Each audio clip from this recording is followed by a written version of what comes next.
Hi, this is Matthew Robert Payne, and this is the book He's Redeeming Love. This is chapter 61, and this is titled Second Prophetic Website.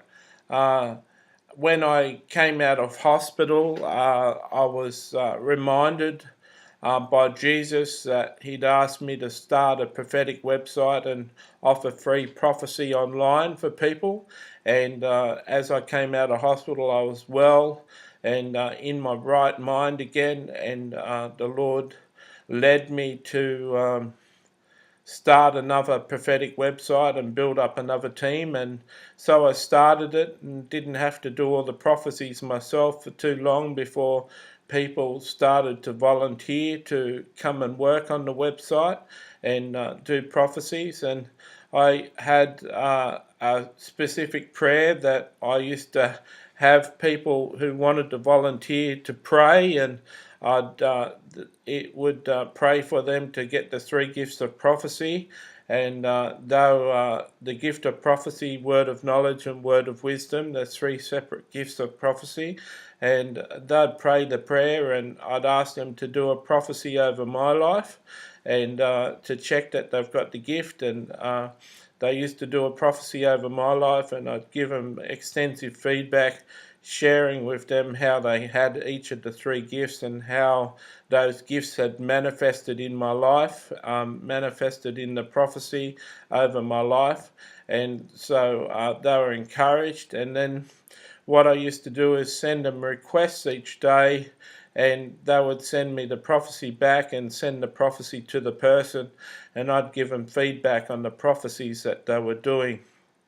I also felt it was important to arrange some intercessors for the prophecies, and so I arranged prayer people to actually read the prophecy requests of people, read the prophecy that one of the people on my team of prophets prophesied over the person, and they'd read the request, they'd read the prophecy, and then they'd pray a prayer confirming the prophecy and encouraging the person to press on and believe in the prophecy and go forward with their life. So it was pretty comprehensive. A person could write in, see my website online, write in and get a prophecy, and they'd not only get a prophecy, but they'd get a prayer as well. I found that sadly that many people weren't so thankful. I used to put on the bottom of each prophecy, please give us feedback, whether good or bad, on the state of this prophecy. Did it encourage you? Did it make you feel better? Please give us good or bad feedback on what was shared with you as a courtesy to us. And I found that only 1 in 5 people that we did a prophecy for shared that feedback with us, and that was very disappointing.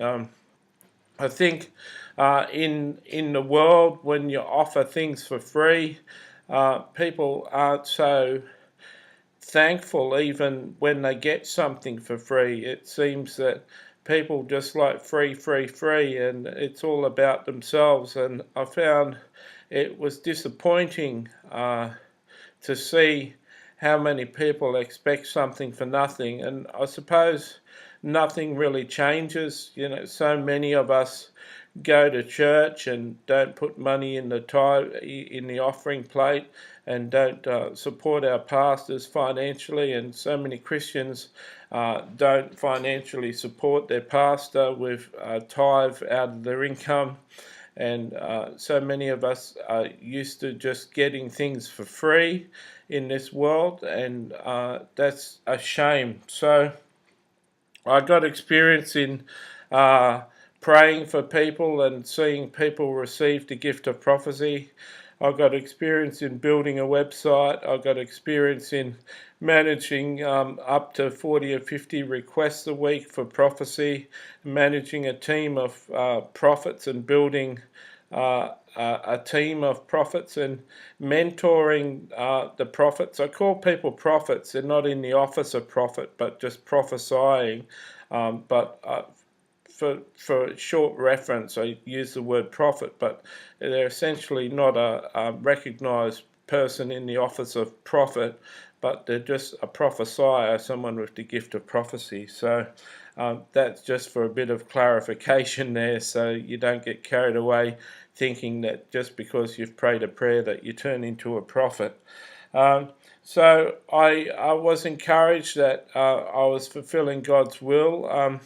Over a year at that rate, 50 a week, there's 2,500 people that get prophesied for, and you do a tremendous work for God, and a lot of people get encouraged for nothing.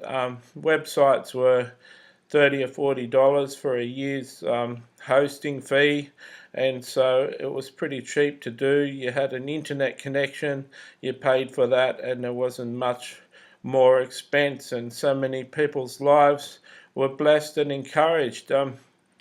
What I found strange was that Satan didn't seem to like people getting prophesied over, and I'm not sure if I mentioned it with my first prophecy site, but I certainly understood it by the time I was running my second site.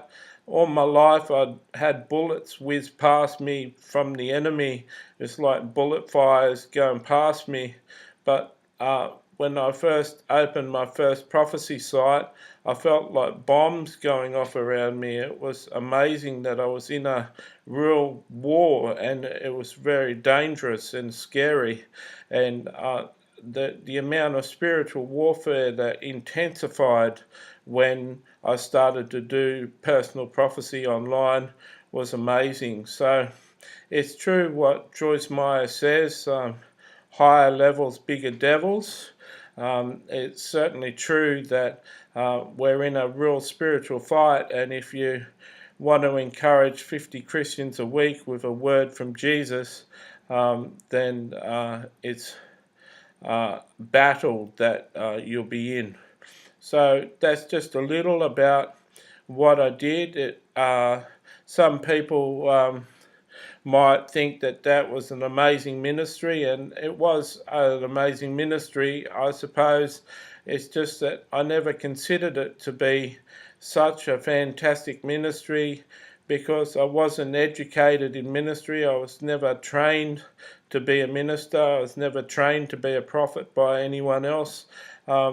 I was just doing things as Jesus told me to do them, and thankfully this time when Jesus told me to do it, it was the real Jesus speaking, and thankfully often when I spoke with Jesus' voice, it was actually Jesus speaking through me. So that was a tremendous blessing to a lot of people, and I learned a lot by exercising my gift of prophecy and exercising my abilities to manage a team of people doing personal prophecy for other people.